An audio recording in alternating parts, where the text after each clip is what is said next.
that directly speaks to this comment, right? So, story about it is probably, gosh, it's been more than a decade ago, right? I worked at a university, and I had several student staff members and I managed the front office for our student services housing department, right? Housing services.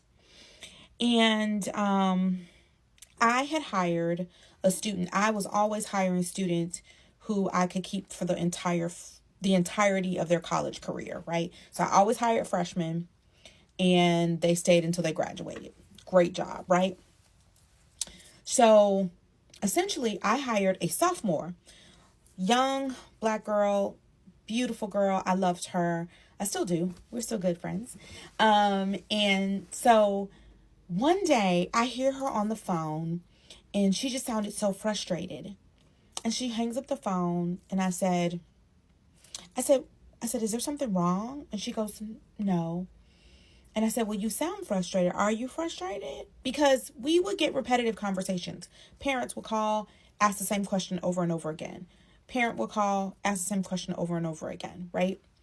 And I said, it's like telephone roulette. You have no idea what the other person on the other end of the phone is going to say to you, but you cannot be upset about it every single time they ask, right? Because it is the first time that they've asked, even though it's the millionth time that you've heard it. And she says, nope, I'm fine. And I said, well, maybe you need to take the black girl out your voice. And she was like, what do you mean? And I said, you sound angry. And I know for a fact she wasn't. She knew for a fact she wasn't. But the way it came across over the phone and in spaces with white people, she felt like, or they may have felt like, she was frustrated, she was angry, she was annoyed, she was whatever. And I knew she wasn't. And I said, you just got to take the black girl out your voice. I said, be as even as you can, be as level as you can. And I had used my speech and acting training to help teach her and coach her through how to sound on the other end of that phone when she spoke to parents, when she spoke to staff, when she spoke to administrators, when she spoke to students, international students from everywhere, right? Because we were familiar with the process, but this was their first time asking that question, even though it was the millionth time we've heard it. And I will tell you, those customer service days and those customer service experiences that I had have helped myself, I'm sure my student staff who are now no longer students, right?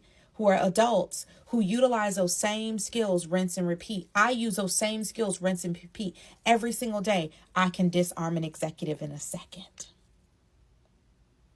I can explain things to a baby because I spent my early 20s and my early 20s in college, as well as my late 20s working there professionally in that office, teaching myself and working with the public. It has served me every single day to watch how I speak in spaces and how I am clear about how I speak in spaces and how I articulate information and how I distribute information and how I try to make it as clear and as clean as possible, because clear communication will always, and no matter what space you're in, help you win. I hope that helps.